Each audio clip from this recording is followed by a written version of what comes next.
Hey guys, welcome to or welcome back to my channel. If you're new here, my name is Angelisa, and today we are going to be doing a full deep dive into Fourth Wing. So I just finished my reread of Fourth Wing. This is like my third or fourth time rereading it, and I fully annotated it. There's tabs all over the place, and I swear Rebecca Yarros has been spoiling her own series this whole time, like from page 1, chapter 1. Once you know what happens in Iron Flame and Onyx Storm, the quotes in this book just hit so different. It's actually wild, and the amount of foreshadowing that happens is unbelievable. So today I want to go through all the lines and moments that kind of hinted at what is coming. That being said, there are going to be spoilers for Fourth Wing and Iron Flame and Onyx Storm in this video. So if you haven't read them, I would go and read them. Like, what are you doing? But if you have read them and you want a little bit of a deep dive into Fourth Wing details again without having to do a reread, this is for you. From Xaden's signet to Dain's memory reading, all the way to Violet's missing memories and the whole creepy three-brother Fable thing, I think some of this stuff might actually explain a lot of the questions that we've had throughout the series. First things first, we're gonna start with Xaden's signet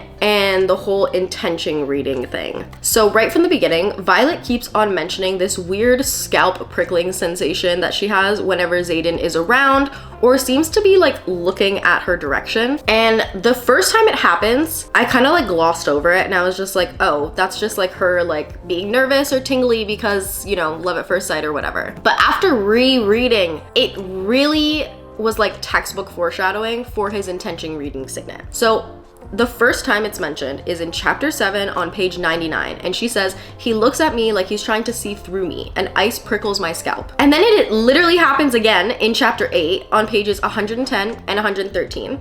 And then again in chapter 10, page 136.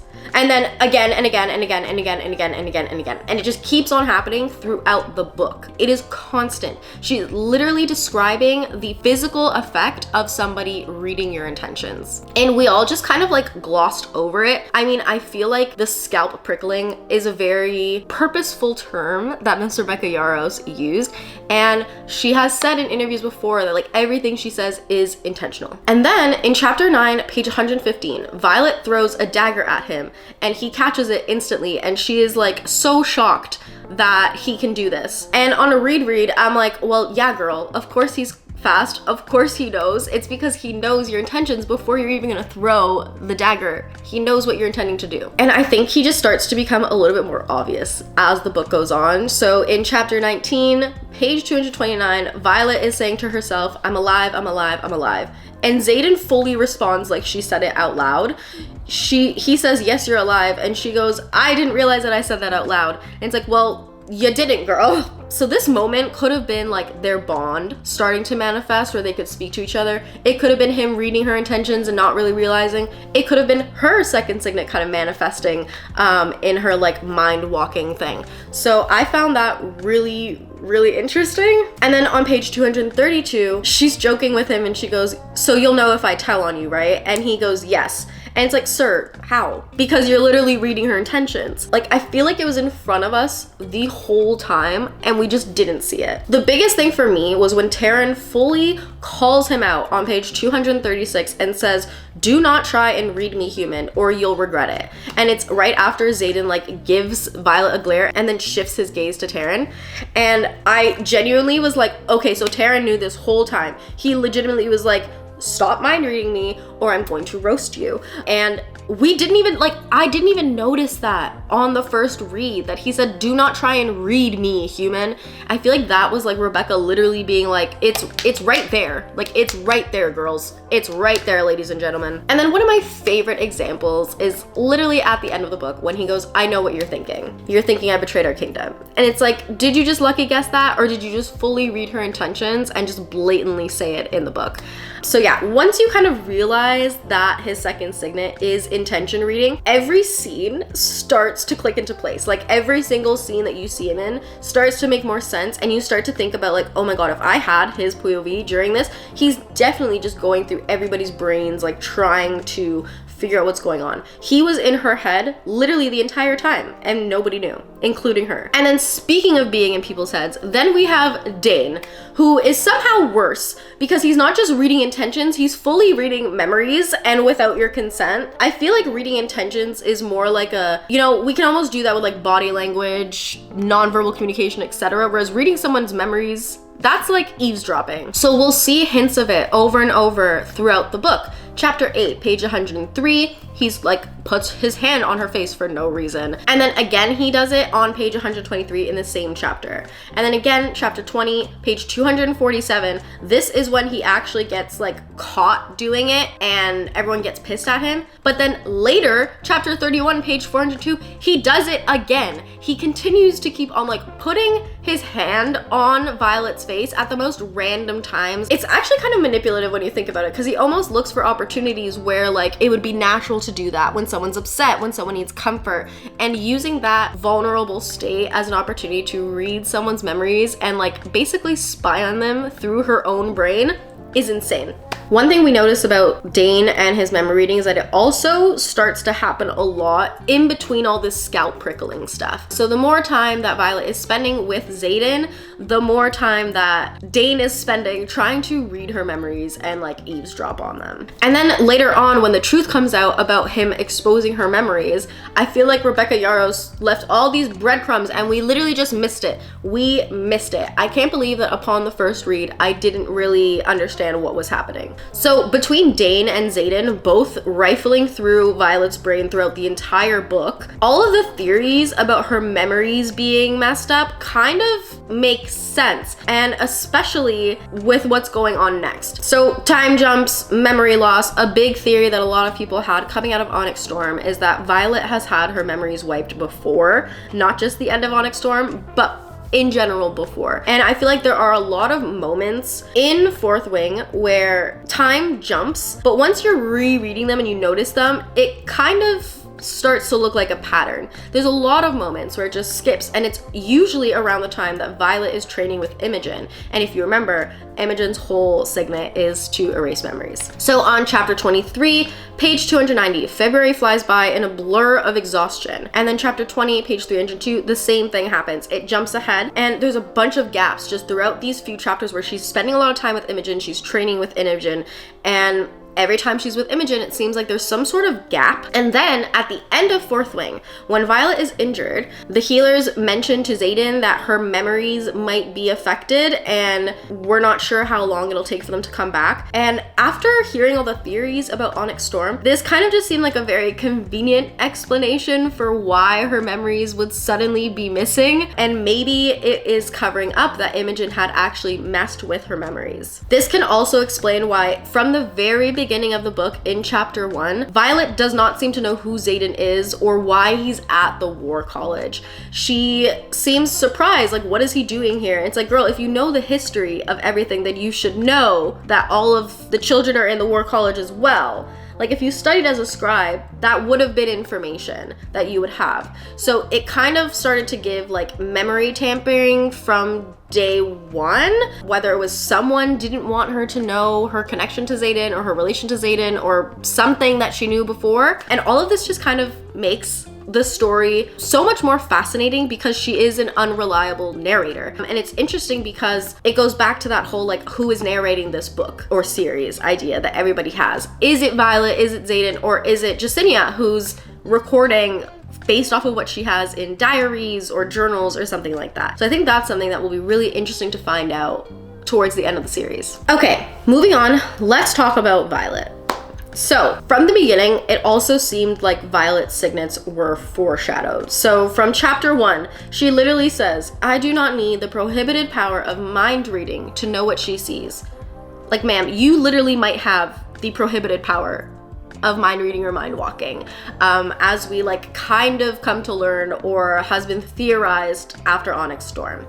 Now, for a long time, I thought that her second signet was going to be Truthsayer because she is obsessed with the idea of Xaden lying. She in Iron Flame starts to become obsessed with like what he's lying about, but in Fourth Wing, I think it's very interesting the specific verbiage that's used. So Xaden says to Violet that he's never lied to her on page 442, 443, and then twice on page 491. He continues to say, Violet, I have never lied to you. I never lied to you when I said I needed you. I never lied when I said this. And then Taryn and Darna also say that they didn't lie, but they left things out. And I think that's very interesting, because why is there such an obsession with like the lying thing? And maybe it's because Xaden thought that, like, you know, if you can read intentions, whatever, or read mind walking, then you would know that I'm lying. So I don't know, I thought that that was very interesting. But then as time goes on, it starts to become a little bit different. So immediately after this whole mind reading quote, Lilith starts to mention the pale eyes, pale skin, pale hair, and blaming it on the fever that she had, and says, I told him not to keep you in that library. Now I'm immediately like, why is the library connected to her health? What does being in the library have to do with a fever? So I thought that that was interesting, that maybe something in the library changed something. Like, I'm not really sure about that aspect, but I thought that that was very interesting. Her hair and her skin and whatnot seems to be a focal point in this book. On page 23, Mira also says, no one else's hair fades out to silver. And it's repeated again later on by a griffin when they encounter the griffins, and Violet is like, what is going on? And the griffin says, if the rumors are true, there's only one silver-haired rider in your death factory of a quadrant or something like that, a death factory of a college. And it seems like it being mentioned so many times means that Rebecca wants us to notice that detail about the silver hair, about the pale skin, the pale eyes, the pale hair. On her lightning thing early in the book, Violet says that thunder comforts her, and she calls herself lightning quick more than once, straight up like foreshadowing that she's a lightning wielder. Later on, Taryn also says to Violet on chapter 15, page 177, I know exactly who and what you are. Now this was a huge quote for me, because at the time I was like, oh, okay, cute, they're bonding. But then I was like, wait, who and what you are? What does this mean? Because it seems to mean that Taryn knows something. He knows something, and I feel like it's even more reiterated when the dragons allow her to choose two dragons, which is something that has never been done before. And it's always reiterated that it's the dragons' choices, it's up to the dragons. There's nothing that humans can do with this decision, but the dragons allow her to have two dragons, which is unheard of. And then there's the whole part where everyone keeps on reminding her how important and strong she is. Liam mentions to Violet that she is essential to Xaden twice. Once in chapter 21, page 257, and then again when Liam is dying, he reiterates it in chapter 36, page 469. He's like, he doesn't just need you, he needs you. And it's italicized in the book. This feels very purposeful, because what do you mean he needs her? And I feel like it's kind of foreshadowing what's to come with them needing her to be a lightning wielder. Xaden also says to Violet that she is the weapon in chapter 29, page 365. And Taryn kind of echoes the statement on the following page, saying that Violet can defend a whole kingdom with her signet. So again, there is so much extra emphasis on her signet, how powerful she is, how much she can do, how she can save all these people, how she is an important person, how she's the only person like this in history. Finally, on chapter 30, page 382, Taryn says, remember where you get your power from, Silver One. Now, at the time, this is a throwaway line. Like, he's literally just being like, of course I saddled myself. Like, remember where you got your power from, girl.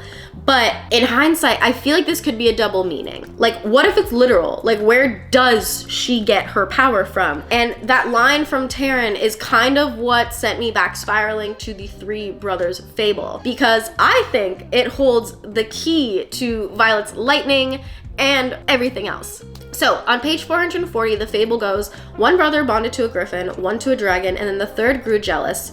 He drew directly from the source, losing his soul and waging war on the other two. Then later, page 472, but it was the third brother who commanded the sky to surrender its greatest power, who finally vanquished his jealous sibling at a great and terrible price. Now, this is interesting because it sounds like there's four brothers. The first who bond to Griffin, the second who bond to Dragon, the third jealous brother, and then a fourth brother who drew from the sky and vanquished his jealous sibling, the third brother. So this was always interesting to me, because if Violet's power literally comes from the sky, does that make her a descendant from maybe that line? It sounds like at some point the kingdoms were split based off of like where they drew their power from. So dragons, griffins, the ground like Venin, or the sky. And everyone keeps calling her the weapon, the kingdom's hope, and even the Venin recognize her as powerful. And the language that's used as well to describe her signet is repeated, and it was so crazy to me to hear this. So when Violet first recognizes and discovers her signet on page 369, she says that her signet is built to split people open. But then later, when the Venin encounters her and they're saying how astonishing her power is, that she doesn't know what she could do with her power, the Venin says, I'm going to split you open and see where all of that lightning comes from. They use the same words. This is not a coincidence. We know that Rebecca Yarros is very intentional with her wording. So it's almost like each sibling had like some sort of elemental power, and Violet gets hers from the sky lineage. So that could be why her existence matters so much to both sides, because the sky lineage defeated the Venin. So is she the key to ending the war? Maybe, as we start to see in the later books. But it's just so interesting that from book 1, this is kind of already foreshadowed and predetermined. Okay, moving on from Violet, we're gonna go back to Xaden for a minute, or I guess Xaden and Violet.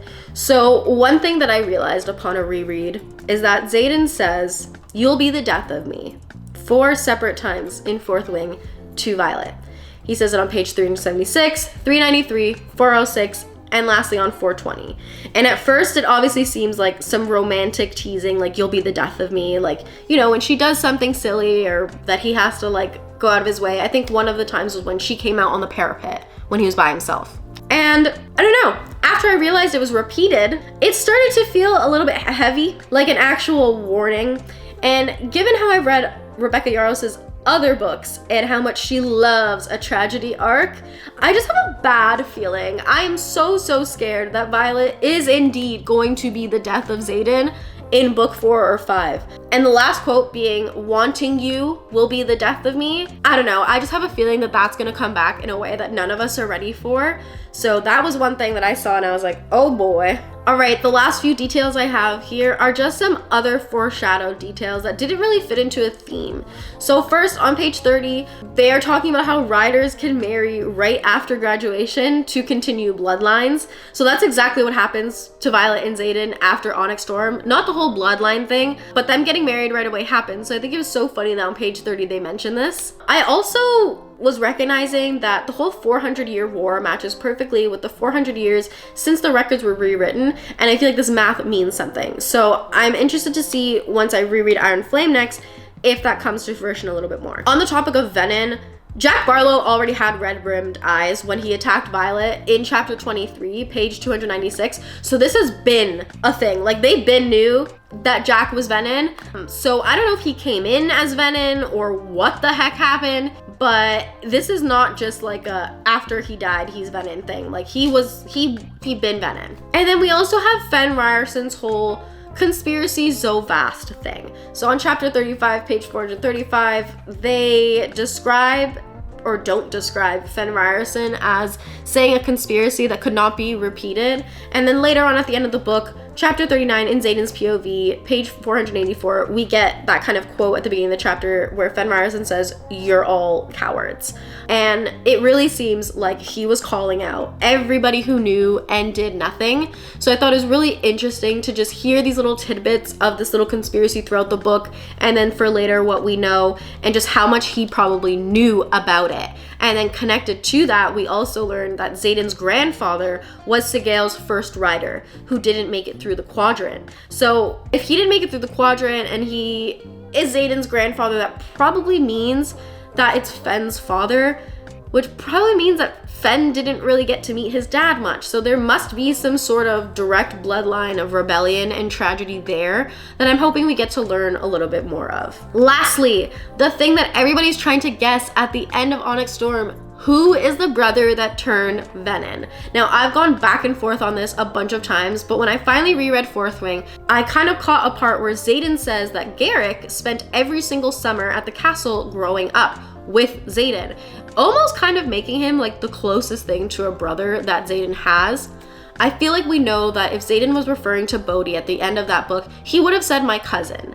But the fact that he said my brother sounds like he's talking about someone who he's really close to and maybe grew up with, which kind of makes us think of Garrick. So that line definitely feels like some major foreshadowing for like who we're gonna identify as his brother later. So yeah, Fourth Wing was basically one giant foreshadowing of the rest of the books, from scalp prickles to like rewritten history. Every tiny detail she put in feels like Yarros was just whispering to us like, hey, pay attention, this matters. And I didn't listen. But I love it because that means that she's building something huge, and that's what I love about this series, that every time I reread, I see something new and I see something that I missed the time before, and I feel like that's intentional. So I'm gonna go straight into my Iron Flame reread next. I'm super excited, and let's see what else she's setting up, because if this much was hidden in book 1, I'm sure there's a million things hidden in book 2, and Iron Flame was my favorite, and I feel like I missed so much. So yeah, let me know in the comments any foreshadowing that you may have caught in Fourth Wing that I didn't catch. And if you like these breakdowns, I'll definitely keep doing them for the next few books and maybe another series that I reread. All right, thank you guys so much for watching. I hope you enjoyed. Don't forget to like and subscribe, and I will see you in the next video. Bye.